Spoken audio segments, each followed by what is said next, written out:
Muy buenos días, hermanos. Que Dios nos acompañe ahora en esta ocasión para el estudio de la palabra de Dios. Quiero también enviar un saludo a los hermanos y amigos que están en la distancia, que nos acompañan para que juntos tengamos este servicio de adoración mediante el estudio de la palabra de Dios. Quiero invitarles, hermanos, a los que están sentados atrás, que tengan a bien adelantarse porque vamos a mirar diapositivas. El tema que hoy tenemos es muy provocativo, bonito, está basado en la palabra de Dios y espera ser de instrucción, de aprendizaje. Cuanto más cerca podamos mirar allí las pantallas, que van a estar ya preparadas para que leamos algunos textos de la palabra de Dios.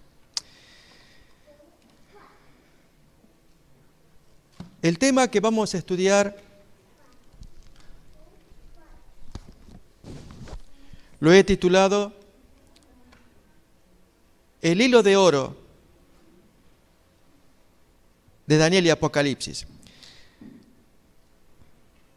Mis hermanos, ¿cuántos de los que estamos aquí, que estamos escuchando, no querríamos conocer más a fondo el propósito de estos dos grandes libros que Dios ha inspirado y ha revelado para el tiempo del fin? Lógicamente se hacen tantos estudios, tantas predicaciones, pero lo que perseguimos hoy es ubicar un hilo de oro que conecte ambos libros. De tal modo, hermanos, que pudiera cumplirse un anhelo de parte del Señor, que ya vamos a leer en una cita inspirada, pero antes les invito a que leamos la palabra de Dios en Apocalipsis capítulo 3, que fue el texto introductorio. Apocalipsis capítulo 3.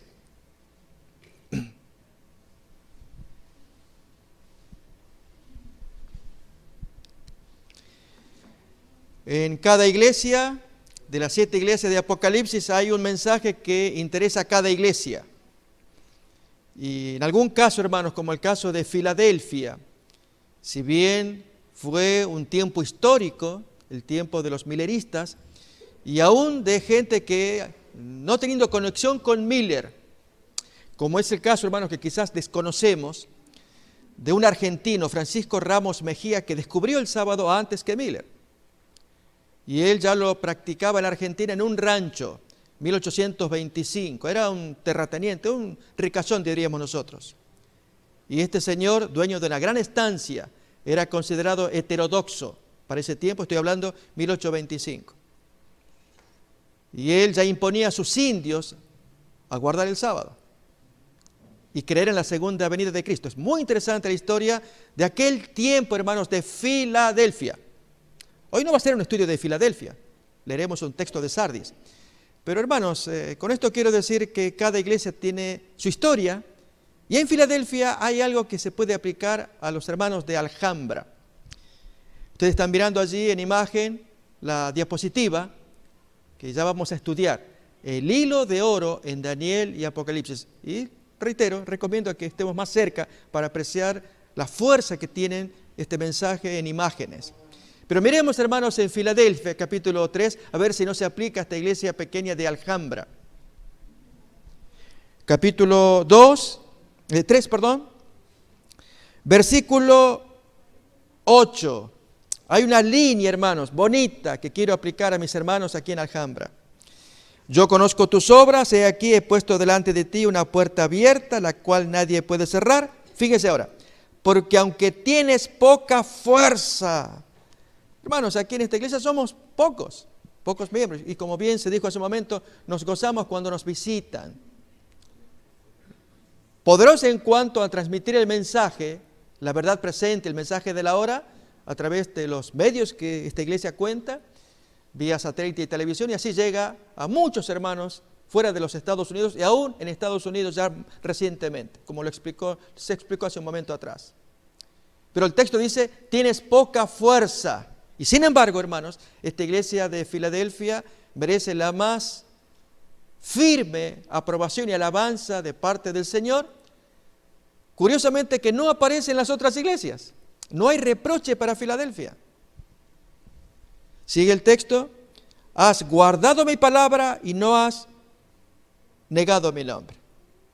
Precioso, hermano, tema del mensaje a Filadelfia. Pero hablemos de Sardis, que tampoco va a ser un estudio de Sardis. Dije que cada iglesia contiene un mensaje y queremos extraer para nosotros lo que sea útil para los que estamos aquí. Dice del versículo 3, acuérdate pues de lo que has recibido y oído y guárdalo. Hermanos, si empezáramos a imaginar en qué consiste el hilo de oro en Daniel y Apocalipsis, ya vamos a ver que va por este lado, esa es la esencia. Pero habrá que probarlo con la Biblia, con esos dos libros en particular. Nuevamente, acuérdate pues de lo que has recibido y oído y guárdalo y arrepiéntete, porque si no vigilas, yo te estoy advirtiendo, presta atención. Acuérdate de lo que le pasó a alguien en Daniel, por ahí viene, hermanos, el hilo, ya lo vamos a mirar con detalle. Pero a ti que te hablo, Sardis, préstale atención a lo que pasó a alguien en Daniel. Recuerden, hermanos, no estamos en Sardis, estamos en la Odisea, pero extraigamos un mensaje, lo que se le dijo en aquel tiempo a Sardis. Vendré sobre ti como ladrón y ni te darás cuenta. No sabrás la hora en que yo habré venido contra ti. Pero tienes unas pocas personas en Sardis que no han manchado sus vestiduras y andarán conmigo con vestiduras blancas, porque son dignas. Esas vestiduras blancas reaparecen en nuestro tiempo, la Odisea, en el mensaje a la Odisea. El que venciere será vestido de vestiduras blancas y no borraré su nombre del libro de la vida. Quisiera, hermanos, compartir una cita del Espíritu de Profecía. En verdad, son dos del mismo libro, Testimonios para los Ministros, dedicado a Daniel y Apocalipsis. Yo voy a leer la cita, hermanos. Están en la página 113 y 114, por lo menos algunos párrafos. De lo que vamos a leer acá, yo estoy absolutamente convencido porque me pegó a mí, y lo vamos a ver hoy en las diapositivas.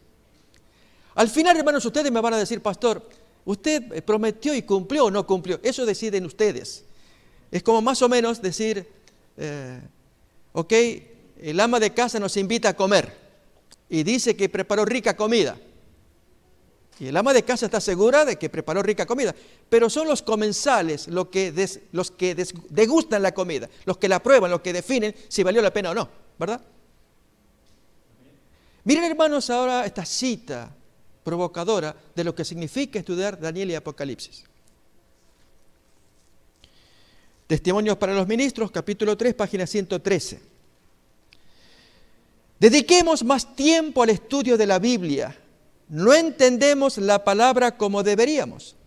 El libro del Apocalipsis se inicia con una orden a entender la instrucción que contiene.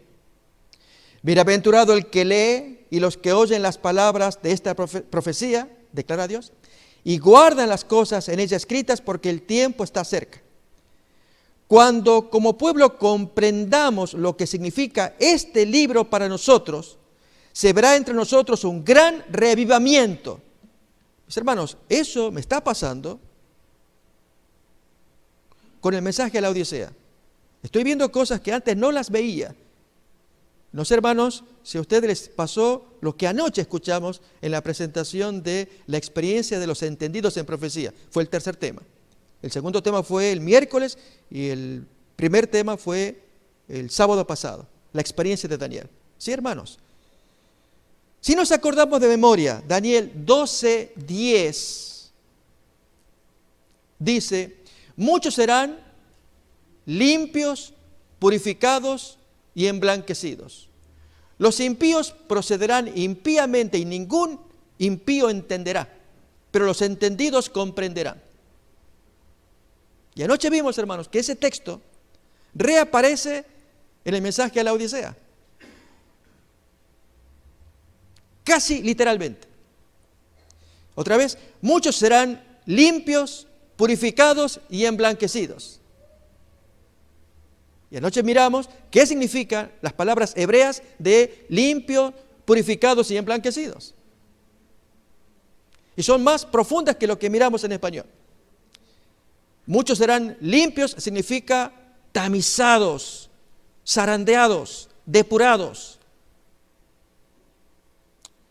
Purificados es pasado por el fuego. Ese es el significado de la palabra en hebreo. Y emblanquecidos está bien traducido en español, blanqueado. El texto del mensaje a la Odisea, en la solución que Jesús propone a la iglesia es: no te das cuenta cómo yo te veo. Miserable, pobre, ciego. En fin, hermanos, ustedes y yo ya conocemos ese texto tremendo de cómo Jesús le habla a la Odisea. No hay alabanza para esa iglesia. Hay puro reproche, a diferencia de Filadelfia. Pero la solución que le da el triple remedio a la Odisea es revelador. Reaparece Daniel 12:10. Yo te aconsejo que de mí compres oro refinado, purificado, depurado, acrisolado, probado en fuego. Daniel 12:10 decía purificados, que era pasar por el fuego. Y vestiduras blancas para vestirte, serán blanqueados, decía Daniel 12:10. Y también decía, y los entendidos se entenderán, cuando en el mensaje de la Odisea se dice: tus ojos con colirio para que veas, para que entiendas, para que puedas mirar. Pero había que pasar el proceso previo. Hermanos, qué fácil, qué lindo es entender. Pero hay un proceso previo. ¿Se va captando? Y eso le pasó, hermanos, a Daniel capítulo 1. Eso miramos la semana pasada. Tuvo que sufrir el crisol de la deportación. Lo sacaron de su casa, se lo quitaron, 18 años, jovencito. Eso estudiamos la semana pasada, hermanos, y solamente quiero reafirmar este principio para que se nos quede. Yo no sé, hermanos, cómo hacerlo si a martillazos, honestamente. Me impactó a mí, quiero que les impacte a ustedes. Daniel 12:10 lo vemos en Apocalipsis 3:18. El mensaje que se da a la gente de la Odisea ya había aparecido en Daniel. Y aún en el capítulo 1 de Daniel, con la experiencia de ese jovencito, de ese adolescente, que tuvo que haber pasado por el fuego de la prueba. Dije deportación, sufrimiento, lejos de su familia, de sus padres, hermanos, de su gente, a otra cultura donde intentan lavarle el cerebro, poniéndole nuevos nombres, nuevos dioses. Pero él tomó una decisión, no contaminarse con Babilonia, por lo cual recibe las vestiduras del cielo, vestiduras blancas. El Señor lo justifica, así justificó a Job. No hay hombre como él, recto. Las vestiduras blancas, hermanos, es la decisión que Dios da de aprobar a alguien, dándole el cobertor, la aprobación del cielo. Lo hizo con Job, lo hace con Daniel, porque Daniel tomó una decisión y se mantuvo, se aferró a Cristo, al Señor. Y entonces ya pudo mirar, pudo ver, era inteligente para discernir la profecía porque era un regalo de Dios. ¿Se va captando, hermanos? Cuando estudiemos Daniel y Apocalipsis habrá, ¿qué decía la cita de Elena White? Un gran reavivamiento. Sigo leyendo. No entendemos plenamente las lecciones que enseña, a pesar del mandato que nos fue dado de escudriñarlo y estudiarlo. A veces, hermanos, estamos más interesados en algunos símbolos de Daniel y Apocalipsis. Y por allí quizás que la marca de la bestia, y hermanos, lo tenemos que dominar. Ha habido intentos, esto en algún momento lo querré contar, de querer desvirtuar el conocido significado del número de la bestia, el número de su nombre, el 666. Y que, hermanos, durante tiempo y tiempo se ha mantenido esa interpretación, desde que fue dicha por primera vez por Andreas Helwig. Estamos hablando del tiempo de la Reforma, un poco después. Y los adventistas heredamos la interpretación de vicario del Hijo de Dios, Vicarius Filii Dei. Pero en tiempos recientes se ha buscado cambiar esa interpretación.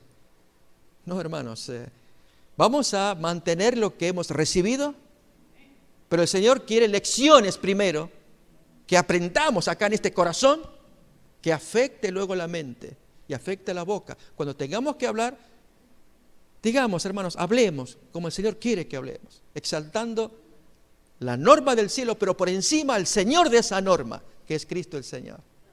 Miren más, hermanos. Sigo leyendo un poquito más para que veamos ese hilo de oro que conecta ambos libros. En lo pasado, algunos maestros declararon que Daniel y Apocalipsis son libros sellados y el pueblo se ha apartado de ellos. La propia mano de Dios ha descorrido el velo de estas porciones de su palabra, cuyo aparente misterio ha impedido que muchos lo levantaran. El mismo nombre Apocalipsis contradice la declaración de que es un libro sellado. Revelación significa que algo de importancia es revelado. Ese es el significado etimológico de la palabra Apocalipsis. Se pronuncia Apocalipsis en griego, la palabra original. Significa revelación. Se te da algo, solo que se da en forma de parábola, de ilustraciones, de símbolos, pero se revela algo. Y completo, hermanos, esta cita ahora de la página 114, de otra vez Testimonios para los Ministros. Cuando los libros de Daniel y Apocalipsis sean mejor entendidos, los creyentes tendrán una experiencia religiosa completamente distinta. ¿Qué no quiero, hermanos, para mi iglesia y para los hermanos que estén oyendo en la distancia? Recibirán tales vislumbres de los portales abiertos del cielo que se les grabará en la mente y el corazón el carácter que todos deben desarrollar a fin de comprender la bendición que será la recompensa de los de corazón puro. Hermanos, esto va más allá que conocimiento del símbolo. A ver, pastor, ¿usted me puede explicar los símbolos de Daniel y Apocalipsis? ¿Saben, hermanos? Esa pregunta equivale a que compremos un diccionario. Vamos a la tienda cristiana y ahí dice diccionario de los símbolos de Daniel y Apocalipsis. ¡Ah, qué bueno, qué bueno! Ahí los voy a comprar. Gracias, pastor, por haberme recomendado ese diccionario. No, hermanos, no es eso. No es que podamos conocer que este símbolo significa tal cosa, el otro símbolo tal otra, como un diccionario. Acá la cita dice, hermanos, recibirán tales vislumbres de ambos libros que se les grabará en la mente y el corazón el carácter que todos deben desarrollar a fin de comprender semejante bendición. Hermanos, Dios está más interesado en conocimiento, a ver qué significa cada símbolo, o en qué, en el carácter. El carácter que pega, que afecta, que me cambie, que me transforme. Y por ahí va el hilo de oro que conecta ambos libros. Vamos a ver, hermanos, a continuación ustedes pueden mirar ahí en pantalla.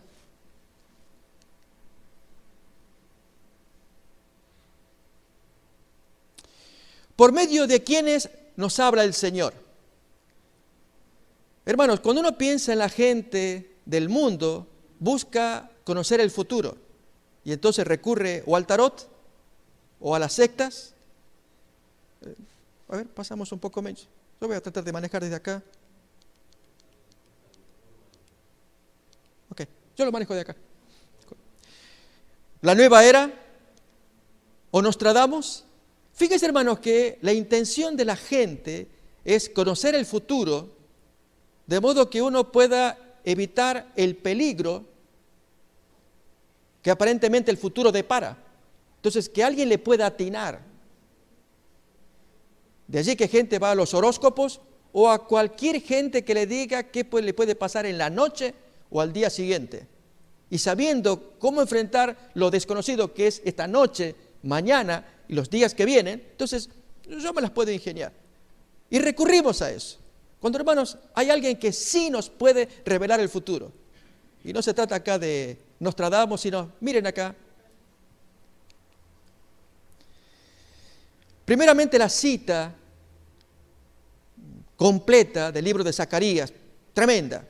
Los adivinos han visto mentira, han hablado sueños vanos y vano es su consuelo, por lo cual el pueblo vaga como ovejas y sufre porque no tiene pastor.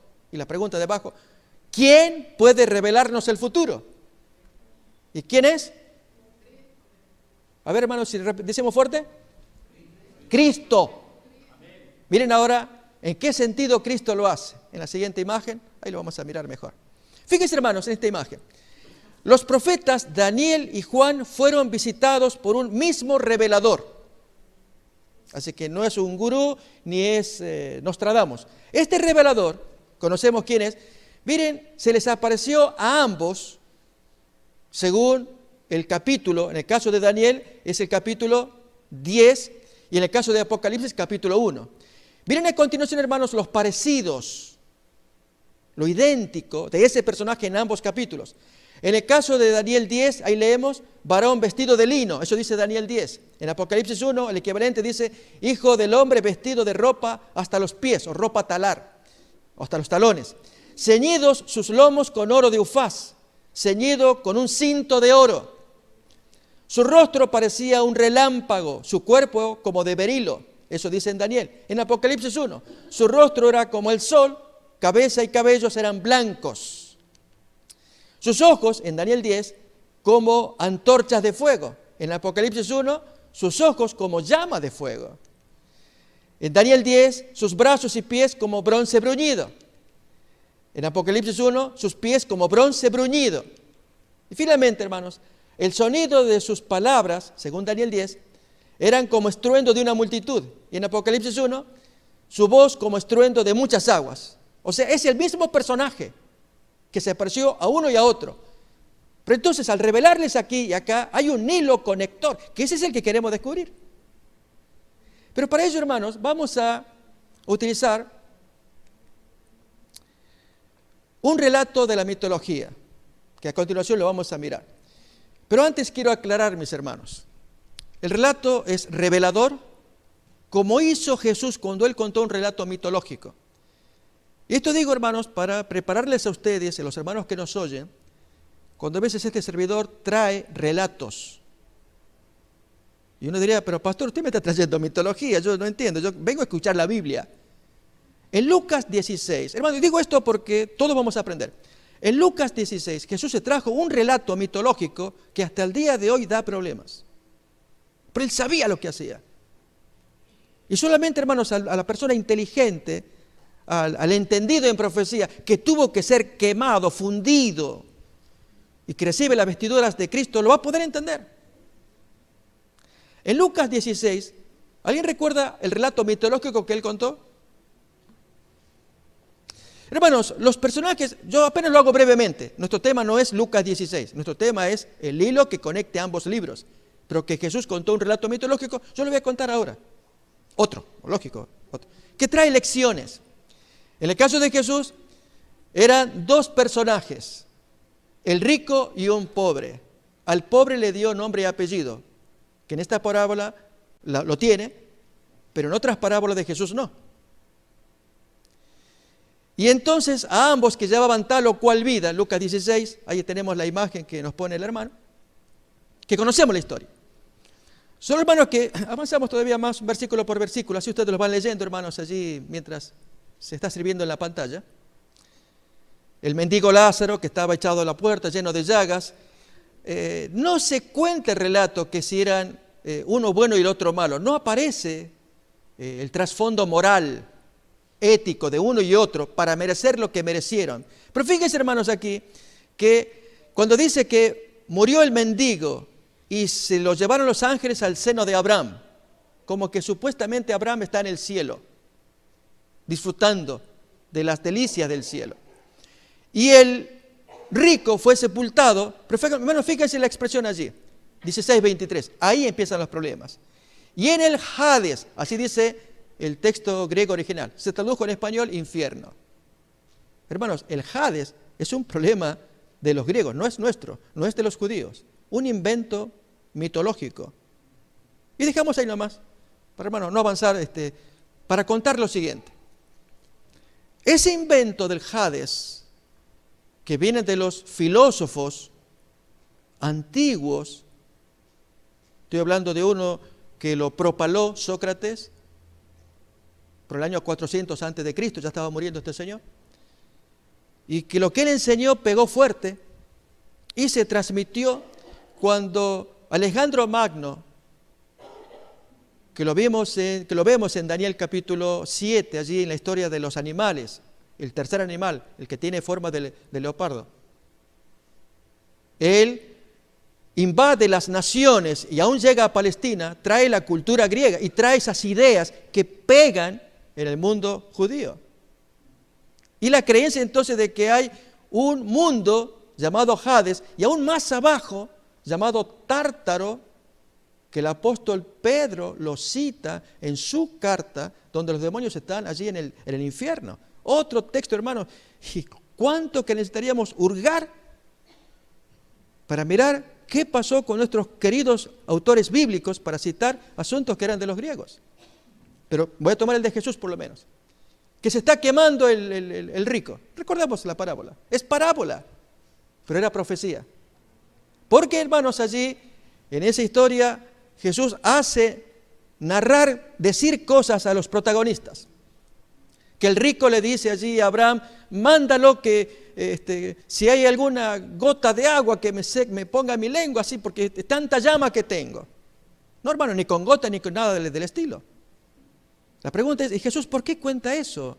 ¿Por qué trae un mito, una mitología? Por el final, hermanos, por el mensaje final. Entonces Abraham supuestamente le contesta, no hay una gran distancia acá, no, yo no lo puedo mandar. Bueno, entonces manda a mis hermanos, tengo 5 hermanos que son iguales que yo cometí el error que cometí, me vengo a quemar acá, pero que ellos, si tú les mandas a alguien, ellos a ver si toman cuidado. Y Abraham le dice, tienen la Biblia, a Moisés y los profetas tienen, óiganlos. No, yo los conozco, manda a alguien resucitado, manda a Lázaro resucitado. Y la sabia respuesta y final contundente de Abraham. Si no oyen la Biblia a Moisés y los profetas, tampoco se persuadirán si alguien se levanta de los muertos. Esa parábola, hermanos, se convirtió en profecía. Porque efectivamente, hermanos, se levantó alguien de los muertos llamado Lázaro. Que no era que pedía el que se quemaba allí en el mito que, bueno, ahí está, ahí resucitó, mándalos. ¿Y cuál fue la reacción de esos 5 hermanos contra Lázaro? Los querían matar. Oh, hermanos, ¿se entendió la lección? Jesús sabía lo que hacía. Hermanos, ¿no nos sonreímos? Qué grande que es nuestro maestro, qué grande, qué maravilloso que es. Pero tuvo que usar un mito. ¿Sí, hermanos? El mito que voy a contar ahora, hermanos, se llama el hilo de oro de Ariadna. Y lo miramos en imagen a continuación.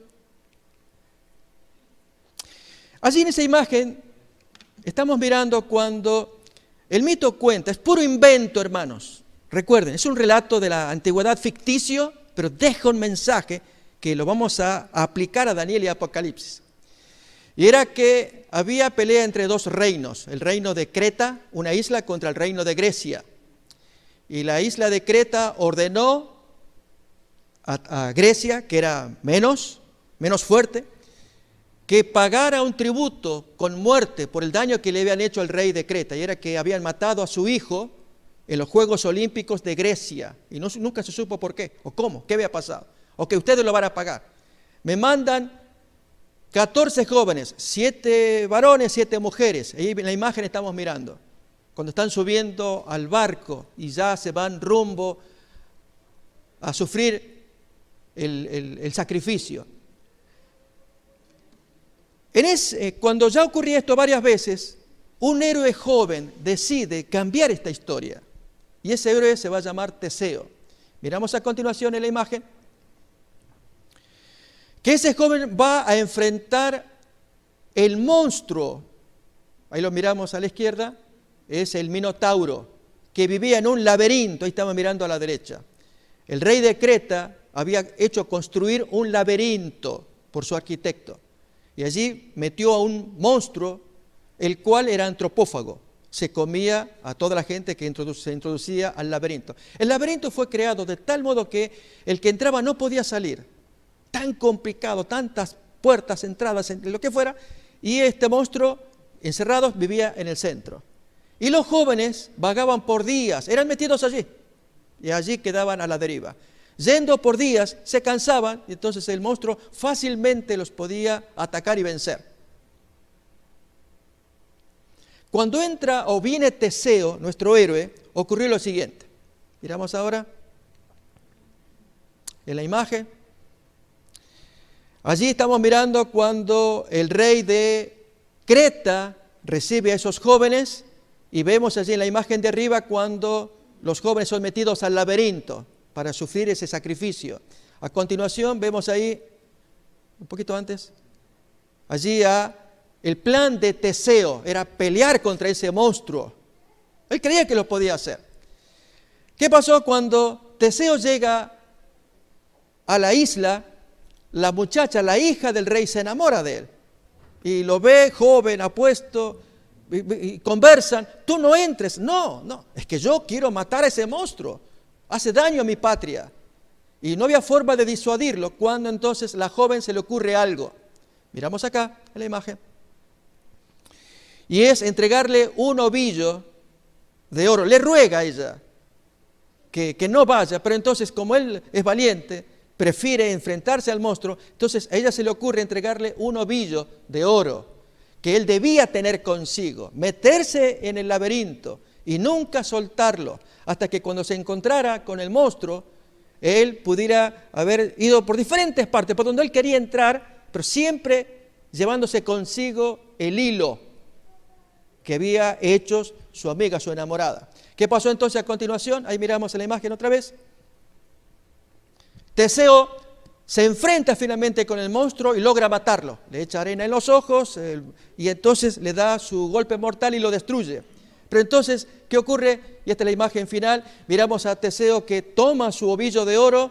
Él, como había ido dejando ese hilo a lo largo del laberinto, ahora vuelve, toma su hilo de oro y así regresa al punto de partida. Se encuentra con la muchacha y luego se van a una isla. Enamorados ellos, y es la historia, fantasía.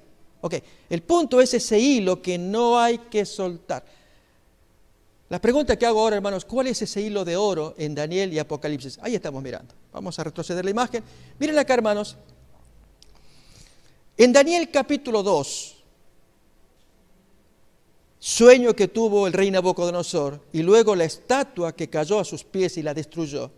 ¿Sí? Miramos una figura. En Apocalipsis capítulo 1 también aparece una imagen que es la figura de Jesús. Jesús se aparece en una visión a Juan en Apocalipsis capítulo 1. Ambos tienen algo en común. Y aquí empezamos a mirar ese hilo que conecta a ambos libros. ¿Qué es lo que tienen en común? Es la pregunta que aparece allá arriba. ¿Cuál es el hilo de oro que conecta a ambos libros? Esta expresión. Las cosas que deben suceder, en Daniel capítulo 2, versículos 28, 29 y 45 aparece eso. Y en Apocalipsis 1 aparece la misma expresión. Las cosas que deben suceder, Apocalipsis capítulo... Ponemos la imagen otra vez, por favor.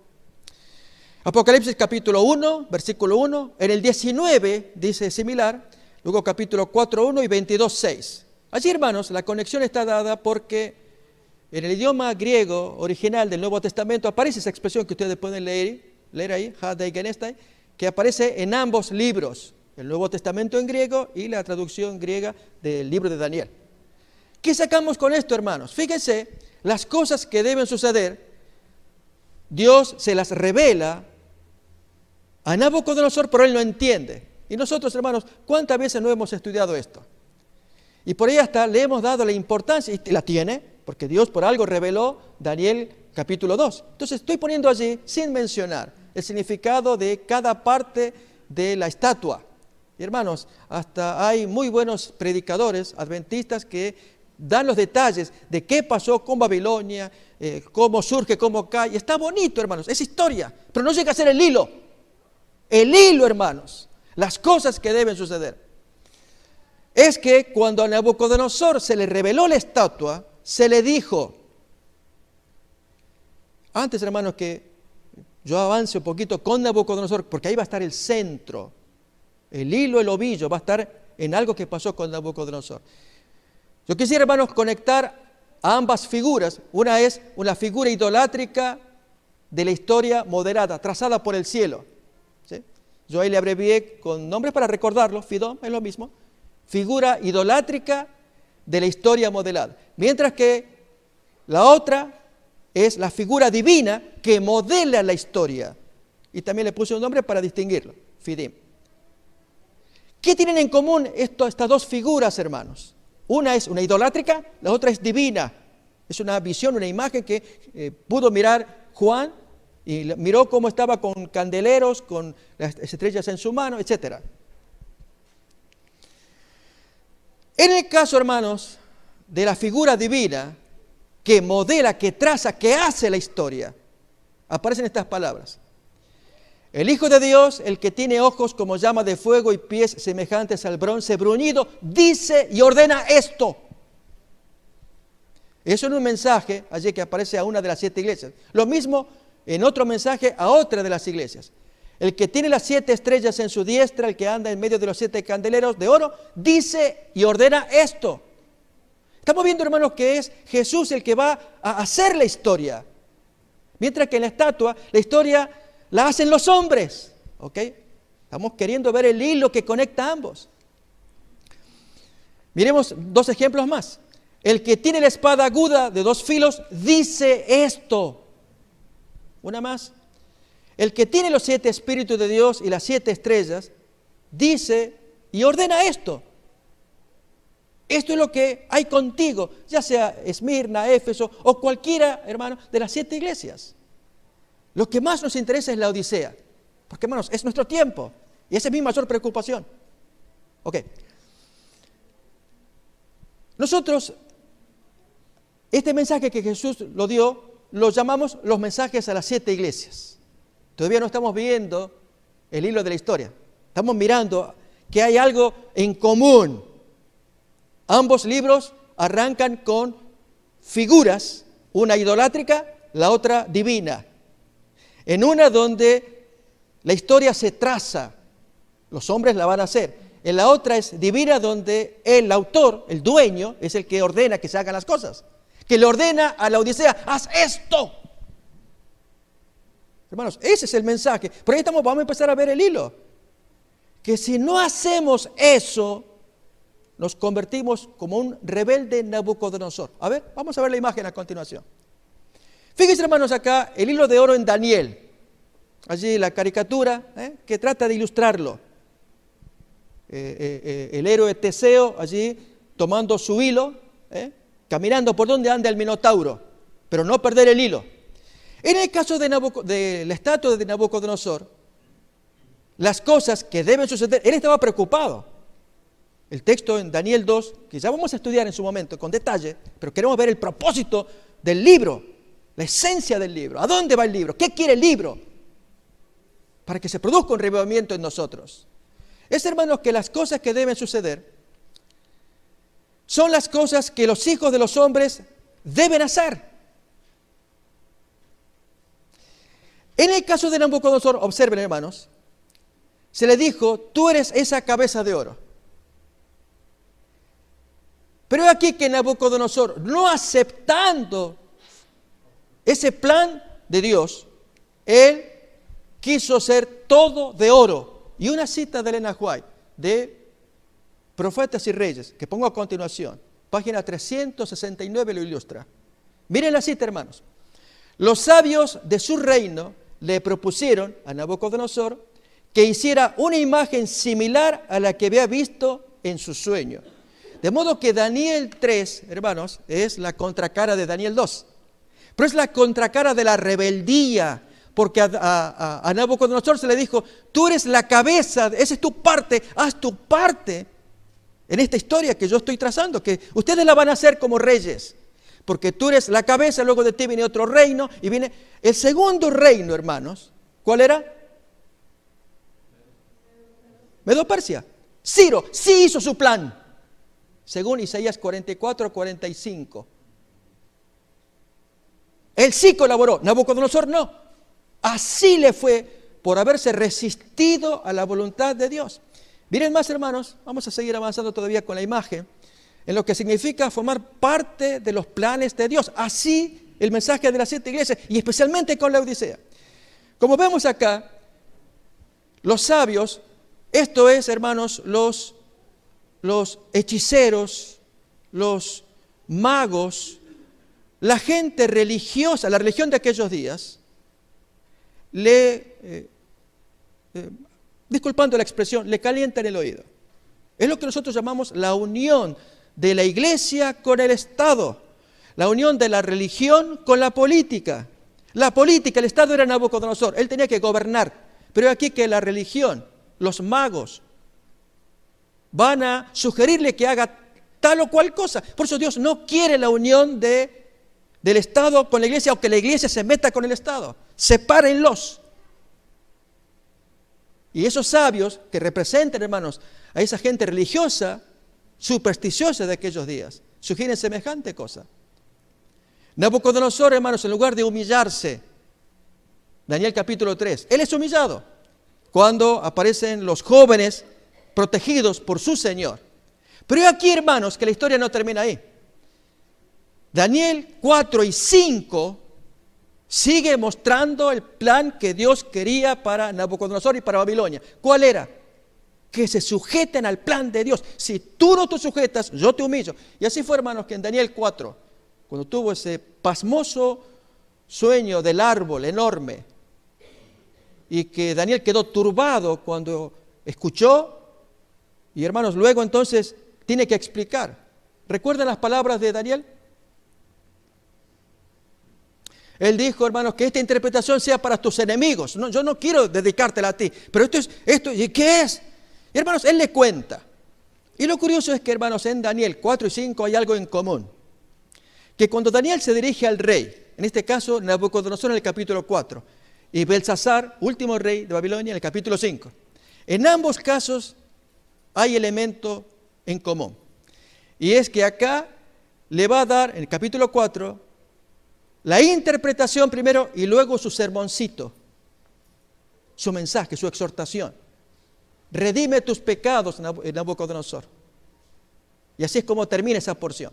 En cambio, en Daniel 5 es al revés. Primero le da el sermón bien fuerte a Belsasar y luego la interpretación de la escritura en la pared. Hermanos, como ellos no se acoplaron a la historia que Dios estaba revelando, que pedía que la gente colabore, que los hombres le iban a hacer, Nabucodonosor, Daniel 4, se convierte en animal por 7 años. Y capítulo 5, el territorio, el dominio es absolutamente destruido. Entra en escena, ¿quién? El siguiente imperio, Medo-Persa. Y Ciro, hermanos, una historia apasionante respecto de cómo Ciro tomó dominio de Babilonia. Él sí cumple su parte en la historia. ¿Cuál era? Cuando, hermanos, deja salir al pueblo, pero por una profecía que había sido dada 160 años antes. Isaías capítulo 44 y 45, cuando allí el profeta, Dios le revela al profeta, con nombre y apellido, tú, Ciro, serás mi libertador y tú vas a reedificar. Y hermanos, cuando Ciro atacó a Babilonia, ignorando todo, y destruye a Babilonia, y se llega a los cautivos judíos. Los judíos, según Josefo cuenta, les entregaron de antemano allí, antes que nada, le entregaron el escrito de Isaías capítulo 44 y 45, y Ciro quedó conmovido y cumplió lo que la profecía decía. Aceptó el plan divino de Dios para él. ¿Se logra ver, hermanos? Uno rebelde, Nabucodonosor, el otro se acepta. Ahora, hermanos, voy a invitar, miramos otra vez la diapositiva, la cita de Elena White respecto de lo que estamos escuchando. Fíjense, hermanos, acá está en Profetas y Reyes, página 369. Dice, el sueño de la gran imagen presentaba a Nabucodonosor acontecimientos, acá no puedo leer bien, está blanqueado allí, hasta el fin del tiempo, y le había sido dado para que comprendiese la parte que le tocaba desempeñar en la historia del mundo y la relación que su reino debía sostener con el reino del cielo. En la interpretación del sueño se le había instruido claramente acerca del establecimiento del reino eterno de Dios. Daniel había explicado, y entonces las palabras conocidas del capítulo 2 de Daniel. En los días de estos reyes levantará el Dios del cielo un reino que nunca jamás será corrompido. Fijémonos, hermanos, ahora, la misma cita que estamos mirando acá. Ahí vamos a apreciarla un poquito, está un poco, a ver acá. No, un poco antes. Las tres partes, están desdibujadas acá la cita. Las tres partes que contiene esa cita declara la filosofía de la historia. Y es, Dios revela los acontecimientos y los reinos en la historia. Primer punto. Segundo punto, la parte que le toca a cada cual, la parte que te toca a ti, Nabucodonosor. Y luego, hermanos, el establecimiento de un reino que destruye todo ello. Esa es la triple filosofía de la historia, divina. Y eso va a aparecer, hermanos, en cada capítulo de Daniel. Reitero, Dios revela la historia de cada reino. Luego, la parte que te toca a ti, que te toca a ti y a ti. Y luego de ello, la piedra, el reino de Dios, que destruye todo y establece su reino. Y le va a dar el pago a cada cual según si colaboró en la historia. Ahora bien, hermanos, si eso vemos en Daniel capítulo 2 hasta el 5, miramos eso, vamos a ver en la siguiente diapositiva el hilo de oro en Apocalipsis. Ya vimos en Daniel. Vemos allí a la figura divina que modela la historia, las cosas que deben suceder. Y miren la expresión, las cosas que el Hijo del Hombre ordena hacer. Escribe al ángel de la iglesia en Laodicea. He aquí el amén, el testigo fiel y verdadero, el principio de la creación de Dios, te dice esto. Y mi querido hermano, que tú me estás oyendo, si tú y yo somos parte de la Odisea y se nos dice, si tú no quieres recibir un mensaje duro de parte de Dios, hubieras pedido al Señor, Señor, ¿por qué no me diste de estar en el tiempo de Guillermo Miller? Qué bueno hubiera sido estar en ese tiempo donde no hay reproche, porque no me gusta el reproche. Pregunto, hermanos, ¿a alguien le gusta el reproche? Una mano que diga, pastor, dígame, lárgame. A nadie nos gusta, hermanos. Por lo tanto, no hubiéramos nacido en tiempo de la Odisea.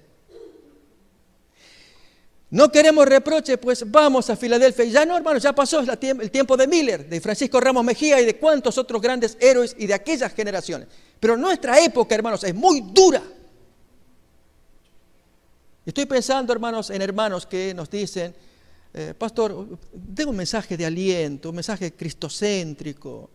Pastor, yo vine al culto para escuchar una palabra de Cristo. Que Cristo me levante, me ayude, porque, en fin, mis problemas. Y hermanos, los tenemos varios. Que si no hay trabajo, puede ser uno. Que no tenemos dinero para pagar los gastos mensuales, la renta. Problemas de salud. Que los hijos, el cónyuge, ni te cuento. Y hermanos, problemas tras problemas. Y yo quisiera una palabra de Cristo. Pues la palabra de Cristo está ¿en dónde? En a ver, si alguien latino. ¿Está en dónde? En la Odisea. Ese es el mensaje donde Jesús habla a su gente en esta generación y le dice, hermanos, yo tengo el triple remedio para ti. Y ese triple remedio, hermanos, lo queremos estudiar. Ya estamos con las noches en la semana a las cuales yo invito a que vengan. Miércoles ya pasó, anoche también. Y seguiremos estudiando. Cómo ello nos ayuda a edificar este carácter, que es lo que más Dios quiere. Es cierto que tenemos nuestras necesidades temporales, pero acordémonos de lo que nos dijo Jesús. Buscad primeramente el reino de Dios, y yo te voy a responder por todo lo demás. Y todas las otras cosas vienen por añadidura. Pero aquí, hermanos, que nuestros intereses temporales han sido al revés. Queremos que, ayúdame, Señor, con los gastos de la renta, y ayúdame con este problema de mi hijo, y ayúdame porque el carro se me acaba de fundir. Problemas temporales. Buscad el reino de Dios. Bueno, si puedo voy a la iglesia, si puedo, no sé si me alcanza el tiempo, escucho el sermón, si puedo leo, si tengo tiempo leo la Biblia. Nos damos cuenta, ese es el estilo de vida que hemos llevado. Así nos va, hermanos, y no podemos levantar cabeza. Si hacemos al revés, Buscad el reino de Dios. Y hermanos, es buscar el mensaje de la Odisea. Este servidor siente en su corazón. Por eso yo dije, hermano, la cita que leí de la hermana White, del revivamiento que se debe producir en la iglesia por estudiar ambos libros. Y es lo siguiente, y con lo cual voy concluyendo. Mis hermanos, así como se le dijo a Nabucodonosor, la parte que te toca a ti, tú eres esa cabeza de oro. Y él se rebeló. No se conformó con ser la cabeza de oro. Quiso todo ser de oro. Que toda la historia es Babilonia. Ese reino nunca acaba. Y va a ser todo de oro. Se rebeló. Y hermanos, ya sabemos en qué terminó. Así, hermanos, como pasó con Nabucodonosor, puede pasar con la Odisea. En que esa figura divina, así como la figura idolátrica revelaba las partes que le tocaba a cada cual, la figura divina dice la parte que le toca. A Éfeso es esto, a Esmirna el otro, a Filadelfia pura aprobación. Pero a la Odisea se te dice esto. Y hermanos, si no respondemos a esa oferta que nos da la figura divina, dueña del candelero de la Odisea, y si en lugar de aceptar nos rebelamos como Nabucodonosor y nos resistimos, porque ahí nos dice el texto, tú eres un miserable, ciego, pobre, desnudo, yo te aconsejo que de mí compres, ¿quieres ser rico? Compra el oro mío. No, maestro, el oro tuyo está quemado en fuego, hay que quemar, no, sufrimiento, yo no, ya tengo mucho. Empezamos a ver, hermanos, actuamos como un Nabucodonosor, resistiéndonos al plan que se nos pone. Y cuando uno se resiste, no acepta ese mensaje, porque hermanos, entraña dolor, lo estamos viendo con... Muchos serán emblanquecidos, purificados, tamizados, para que se les dé la vestidura blanca y puedan discernir. Mis hermanos, si nosotros aceptamos el plan divino para cada uno en particular y para la Odisea en general, vamos a recibir bendición. No queremos bendición, mis hermanos.